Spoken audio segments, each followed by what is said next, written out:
Hey, peace world. Thanks for pressing play on another Pay Me No Mind sports and entertainment video. My name is Wood. I'm gonna jump right into it and truly try to keep this short, man. First of all, I want to send a shout out to the Fit Warrior brand on my new Delonte Tiger Johnson T-shirt. Get the logo there. See the little tiger paw and whatnot. Repping my Tigers from up in Detroit, Major League Baseball. But the kid is, he should have fought in the Olympics, a couple of months ago now, in Tokyo. But that was pushed back till to 2021, possibly. But shout out to Delonte Tiger. He competes at 69 kilograms. You're like, what the hell is that? 152 pounds. He competes in that division. I believe he won a bronze medal last year in the international tournament and whatnot. But like I said, he was all set to go. I don't think there were too many hurdles left in his way to compete in the Olympics and represent the country. And but I think he is, from what I understand, he is holding tight with pursuing, a trip to the Olympics next year with the delay. So shout out to that brother, Cleveland, Ohio, and go get that goal whenever it happens. I wanted to come in and talk about the whole situation with Steve Nash. ESPN's Adrian Wojnarowski has reported that Steve Nash has been tabbed to take the reins up in Brooklyn and lead the Nets, the loaded Brooklyn Nets. I'm sorry, Brooklyn Nets. Go Brooklyn. But so I see obviously where the hell did he come from? And I get it. And I really get it. And I see Stephen A. Smith out there with the white guilt or the white privilege. I'm sorry. Those aren't interchangeable. But the white privilege and then we're back to, why people are, why the NBA ratings are down, why ESPN ratings are down. People want politics and racism. They want all of this stuff out of their sports talk. And honestly, I get it, man. I get it. And I would go along the lines of this.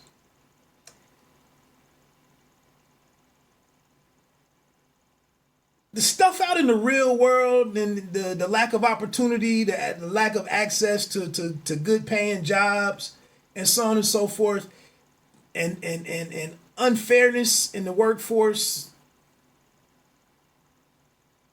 that's separate, in my opinion, from these issues, any unfairness and a move such as this that would be grouped into, oh, this is perfect. No, these are different things.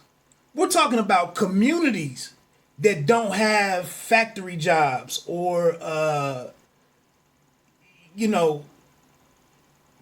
there's no large employers in the area to meet the needs of this local job market. And then in that situation, what's the ratio? What's the numbers of the people hired there? I'm concerned about that. I'm concerned that they're cities with local leadership that can't even attract employers to them for a number of different reasons: infrastructure, crime, education. Not even just crime, but the workforce. Is it full of people who can't pass drug tests?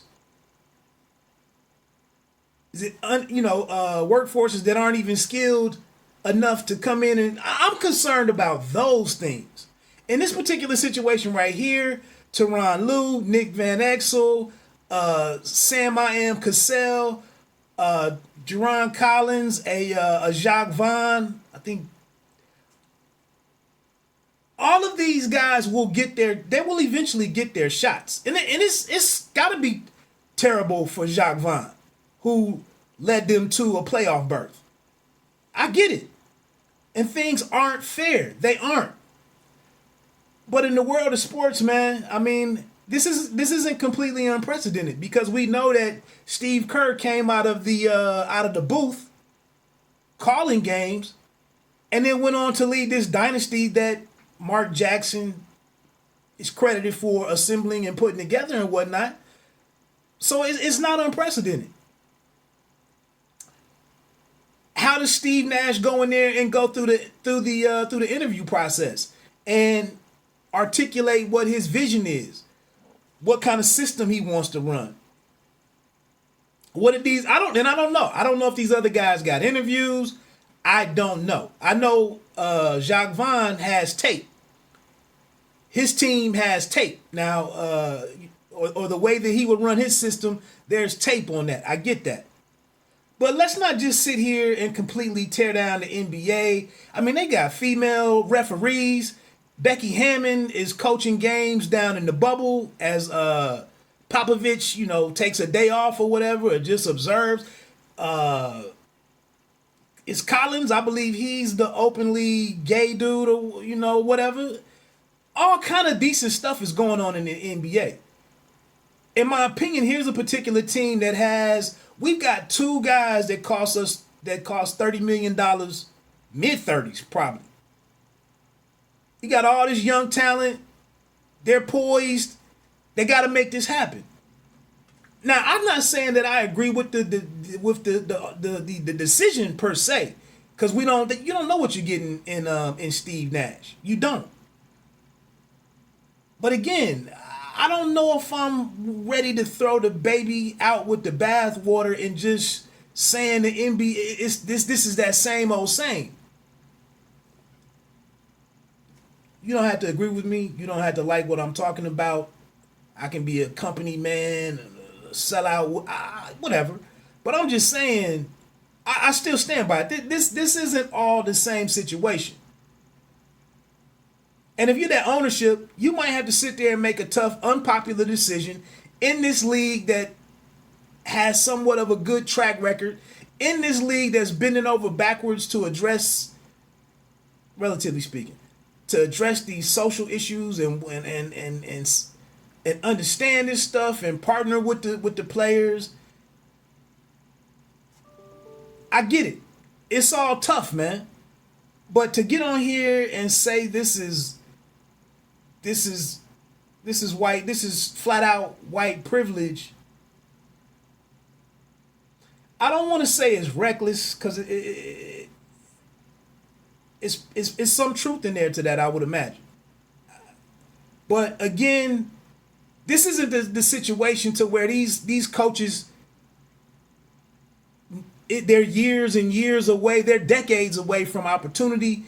They still make great livings doing what they're doing, and so on and so forth. It's very unfortunate that the Nets made this decision, but and people, eyes will be watching what happens. And then lastly, Mark Jackson. I don't know what this man. We don't know what's the reputation behind the scenes. What happened when he walked away from? When he left. When he left Golden State. Again, here it is. Nobody said a whole lot on his behalf, and this is why. Life is tough, man.